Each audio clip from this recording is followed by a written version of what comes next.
रोष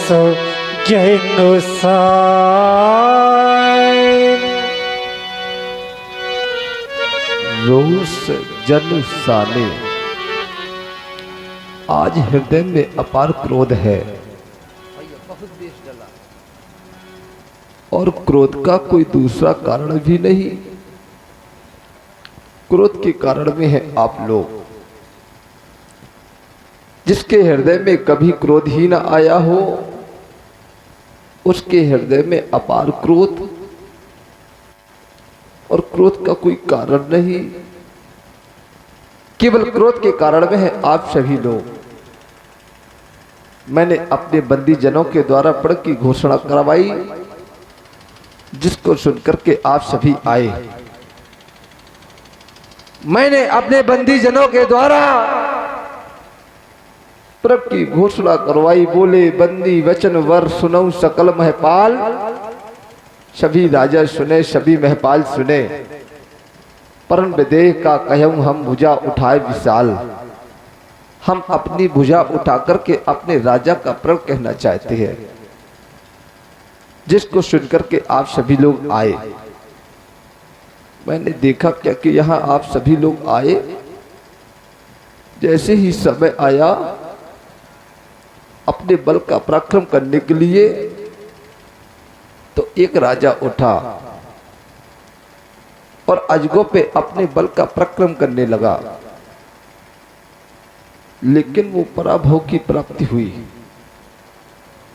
और उस राजा के सहयोग में एक नहीं, दो नहीं, 10,000 राजा एक साथ उठे और इस अजगों पे अपने बल का प्रयत्न करने लगे, लेकिन सभी पराभव की प्राप्ति हुई।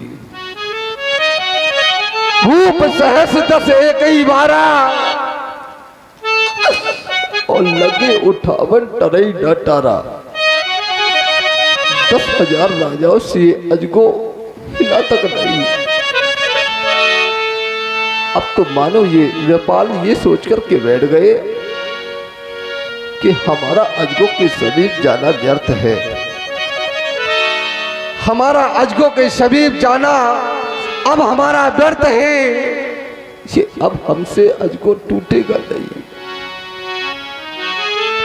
अगर आज ये धनुष टूटा नहीं, अगर आज ये अजगो 2 खंडों में परिवर्त नहीं हुआ, तो क्या होगा मेरा। अरे दीप दीपांतर से आई हुए महपालो, कहां चलेगी तुम्हारी वो वीरता, और कहां चलेगी तुम्हारी वो रणधीरता, और कहां चला गया तुम्हारा वो बल। अगर सभी महपाल आज सिहत हो गए थे, अगर आज सभी पराक्रमहीन हो गए थे, तो परित्याग कर देते मेरी मिथिला का।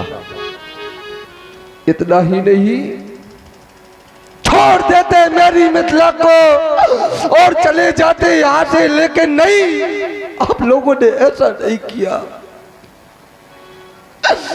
देख लो दीप दीपांतर से आई हो महपालों, इन महपालों की ओर इन महपालों ने सिर्फ एक कार्य किया। वो भी कौन सा कार्य, देखो ना। इन महपालों की ओर इन महपालों के द्वारा एक कार्य किया गया, और वो भी कौन सा किया। बैठे नीचे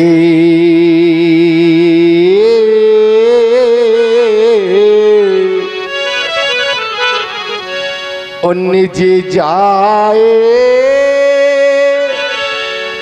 ये समाजा।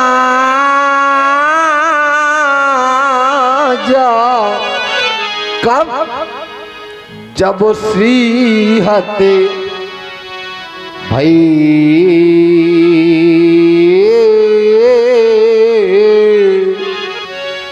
अगर आप सभी श्रीहत हो गए थे, अगर आप सभी पराक्रमहीन हो गए थे, तो मेरी मिथिला का परित्याग कर देते।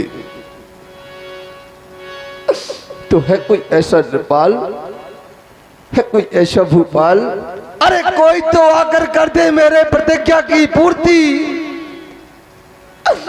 और प्राप्त कर ले ये सीता लाभों की पूर्ति। आप लोग सोच रहे होंगे कि ये धनुष बहुत कठोर है, ये धनुष बड़ा कठोर है, क्षिप्र बड़ा है, कोई उपहार होगा।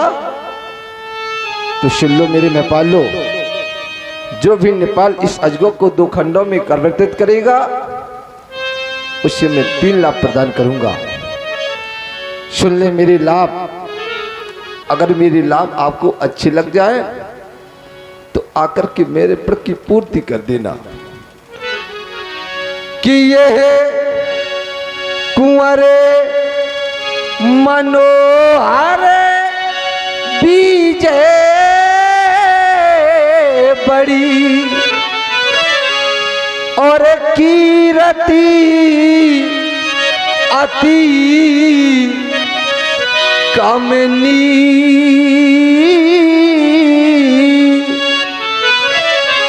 और पावन आरे ये बिलांचो जनो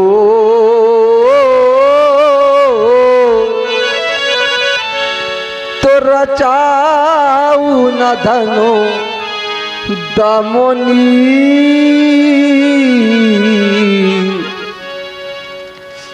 क्या कोई कारण हो गया? अगर कोई कारण था तो एक बार आकर के कह दिया होता कि महाराज हम इस कारण से आज अजगरों का खंडन नहीं कर पा रहे।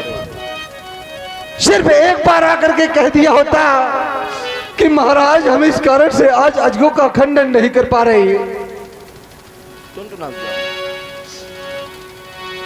आज मेरी इस प्रकार की दशा हो गई। कितने सपने मैंने सजोए थे, कितनी आशा लगा करके बैठा था मैं आप लोगों से, लेकिन आज आशा एक निराशा का रूप धारण करने लगी। अब तो ये लगने लगा कि कोई अजगरों के समीप आना नहीं चाहता तो अजगर कैसे टूटेगा। अब ये लगने लगा कि कोई धनुष के समीप राजा आना नहीं चाहता तो मेरी बेटी का क्या होगा। अब ये सोचने लगा कि मेरी बेटी का क्या होगा।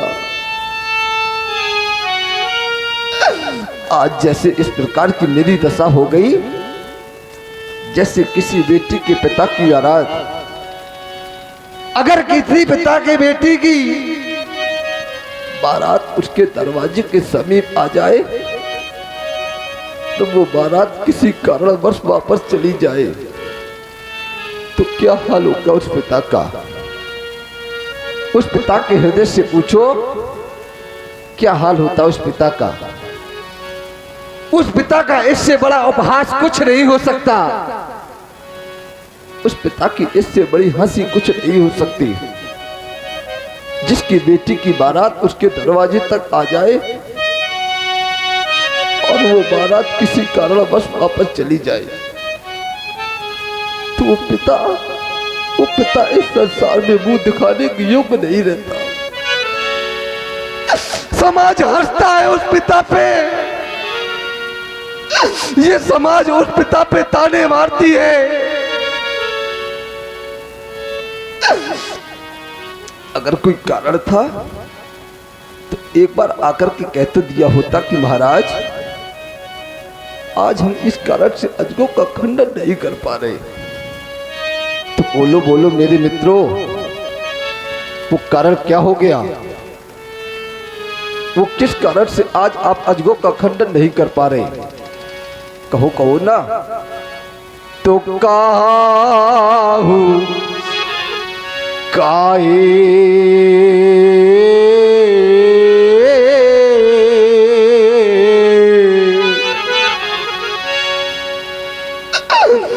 यह लाभ है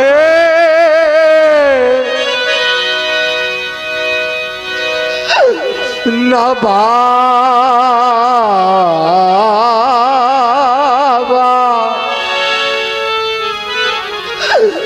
ओ काहू नशा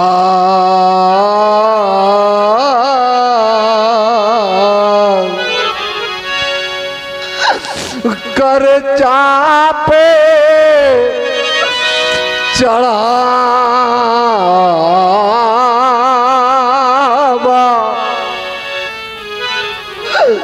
तो काहू काए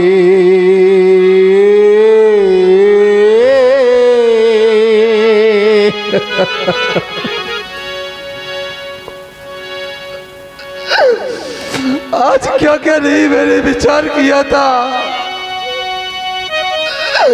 आज क्या क्या नहीं मैंने सोचा था। संसार का प्रत्येक में पिता चाह करता है, संसार की प्रत्येक वो माँ चाह करती है, संसार का प्रत्येक ये पिता चाह करता है कि मैं बेटी का कन्यादान करूंगा, मैं बेटी को डोली में बिठा करके विदा करूंगा। आज मेरी इस प्रकार की दशा हो गई,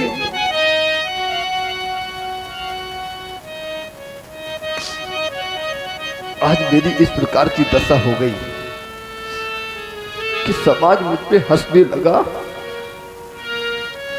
एक पिता का सब कुछ समाप्त हो जाता जिस समय उसकी बेटी कुंवारी रह जाती है, उस पिता का सब कुछ चला जाता है जिस समय उस बेटी की कुंवारी रह जाती है, बेटी की मांग सूनी रह जाती है।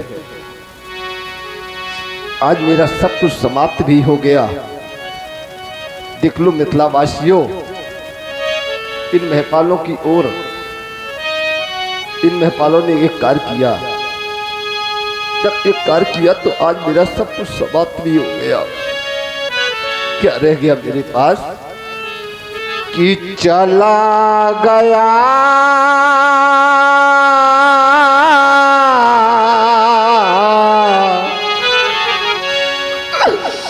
कि चला गया ये सब पे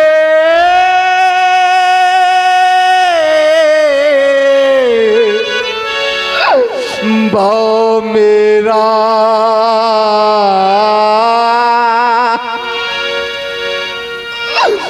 किते को रह गई ये कुंवारी राजे दुलारी। कम से कम एक बार विचार तो किया होता, कम से कम एक बार तो विचार किया होता, कम से कम एक बार मेरी बेटी की ओर देखा होता कि देखो रह गई ये कुंवारी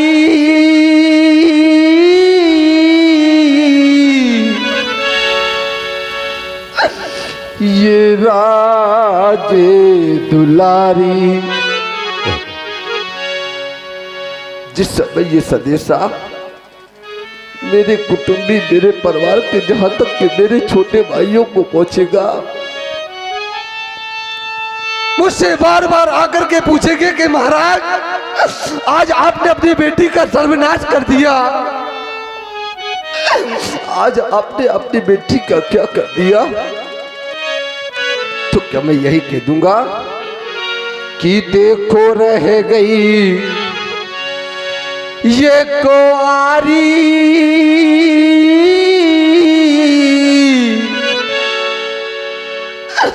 ये राजे दुलारी। जिस समय ये संदेशा रानी सुनैना तक पहुंचेगा, बेटी की मां के समीप पहुंचेगा, तो क्या हाल होगा उस मां का। वो मां बता सकती है बेटी का दर्द होता क्या है, वो मां बता सकती है जिस बेटी को इसने बेटी को जन्म दिया है, वो मां बता सकती है बेटी का दर्द होता क्या है। उस पिता को निद्रा नहीं आती, उस मां को नींद नहीं आती जिस समय बेटी सयानी हो जाती है। उस पिता को निद्रा नहीं आती जिस समय बेटी के लिए वो वर की खोज में जाता और वापस नहीं आता। उस माँ को नींद नहीं आती, वो भगवान से प्रार्थना करती है कि काश मेरी बेटी के लिए सुयोग्य वर मिल जाए। सुयोग्य वर मिलने के नाम चाहा और बेटी के विवाह के पहले ही बेटी की मांग पूरी हो जाए तो क्या हाल होगा उस माँ का। कि जैसे तड़प रहा है ये हृदय,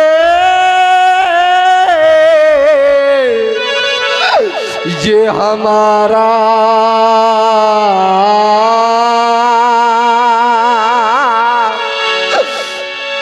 उधर तड़प रही सी की महतारी।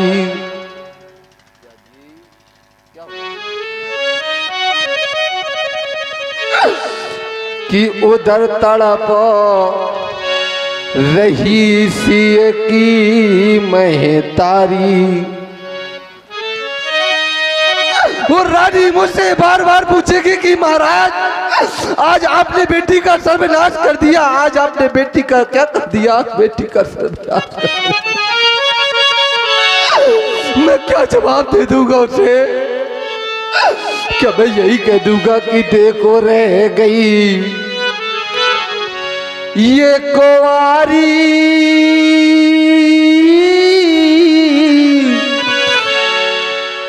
ये राजे दुलारी।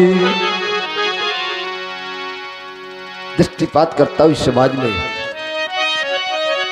तो देखता क्या हूं कि इस समाज में ऐसे भी पिता उपस्थित हैं जिनके घरों में बेटियां हैं और बेटियां तो अतकाश सबके घरों में भी हुआ करती है।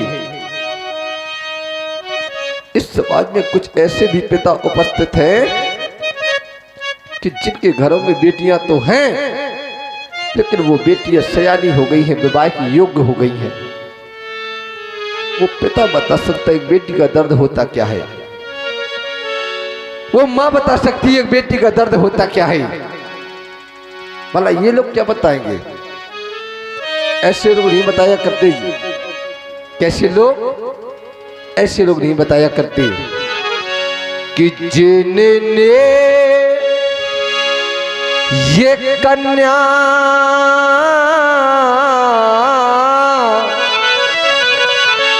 जाई ही नहीं तो वह कन्या का दुख क्या जाने।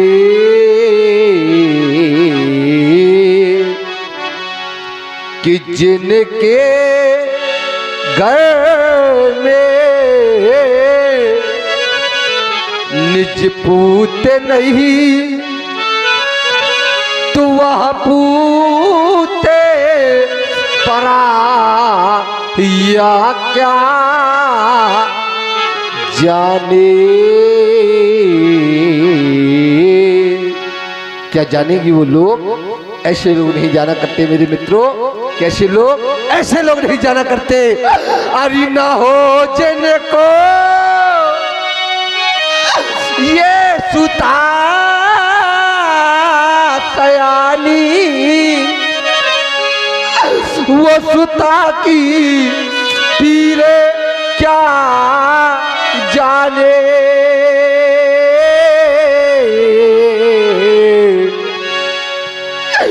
तो पिता की पीरे क्या जाने, वो सुता की पीर क्या जाने। अरे वो क्या जाने दर्द माली, अरे वो क्या जाने दर्द माली। नहीं बगिया खिली जिसकी पूछो जाकर वह माली से, कल कली मुरझा गई जिसकी। आज अगर ऐसा हुआ होता कि बेमाई ना फटी जिनको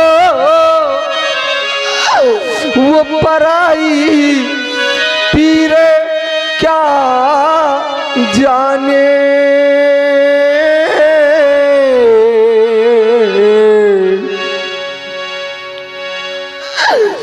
तो पिता की पीर क्या जाने,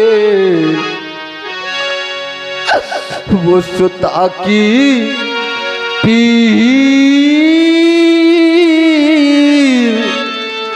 क्या जाने। दृष्टिपात करता हूँ इस समाज में, जब दृष्टिपात करता हूँ इस समाज में तो देखता क्या है कि प्रायः सभी के घरों में हुआ करता है। अधिकांश मैंने देखा कि देहातों में होता है।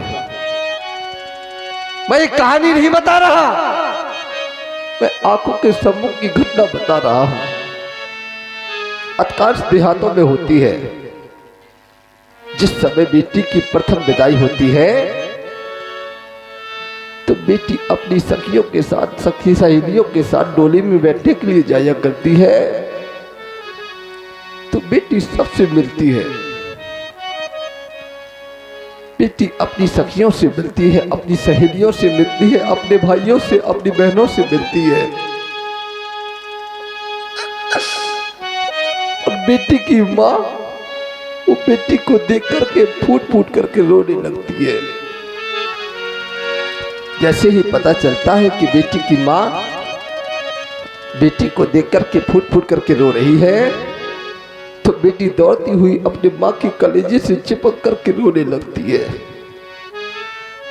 बाहर से संदेशा आ जाता है कि भाई जल्दी करो, विदाई का वक्त हो रहा है, विदाई का समय हो रहा है।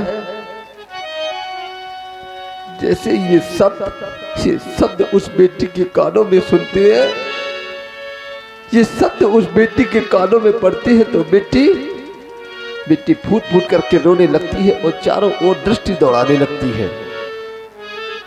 तभी कोई पूछ देता है, क्यों बेटा, अभी किसी से मिलना है क्या? अभी कोई रह गया क्या मिलने के लिए? तो बेटी बड़े ही करुण स्वर में बोलती है, मुझे किसी से नहीं मिलना, मुझे सिर्फ एक लोगों से मिलना है। मेरी आवाज मेरे पिताजी तक पहुंचा दो, मेरे पिताजी को बुला दो, मैं अपने पिताजी से मिलना चाहती हूँ। मैं अपने पिताजी को देखना चाहती हूँ, मैं अपने पिताजी को देखना चाहती हूँ।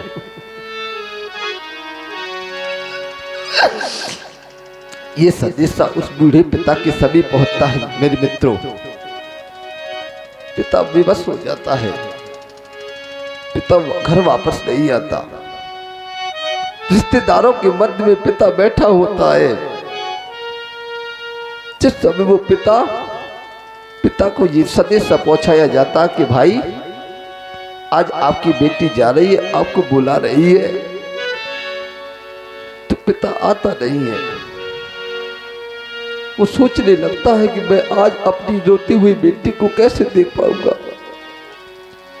उसे मैं किस प्रकार से धैर्य रख पाऊंगा और कैसे धीर रख पाऊंगा। मैं बेटी को मैं कैसे धैर्य धारण करा पाऊंगा। कहीं में रोती हुई बेटी को देख करके मैं रोने न लगूं, ये सोचकर कि वो पिता आता नहीं है।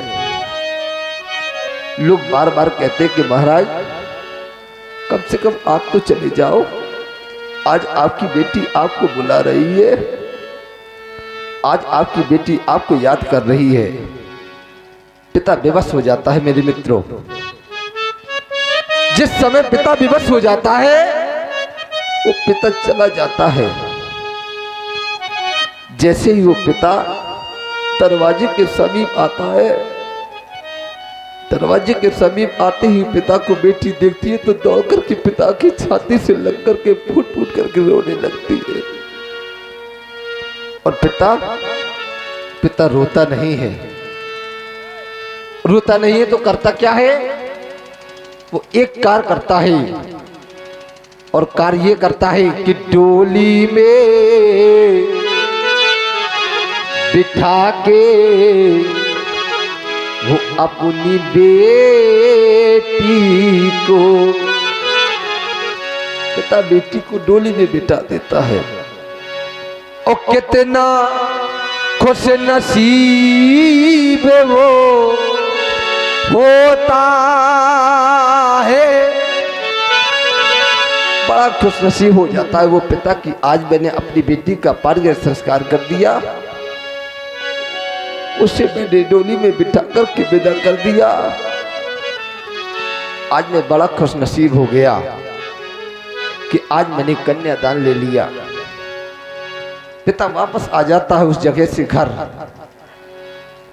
आने के बाद वो पिता एक कोने में बैठ जाता है। मेरे मित्रों, जिस समय वो पिता कोने में बैठ जाता है, कोने में बैठने के बाद वो एक कार्य करता है। वो सोचने लगता है पिता कि मैंने बेटी को धन प्रदान किया है, दौलत प्रदान की है, उससे सब कुछ दिया, ससुराल वाले बेटी को सताएंगे तो नहीं, ससुराल वाले बेटी को तड़पाएंगे तो नहीं, ससुराल वाली बेटी को मारेंगे तो नहीं। ये सोचने लगता है वो पिता मेरे मित्रों कि एक कोने में जा करके वो तो फूट फूट कर रोता है कि अलग को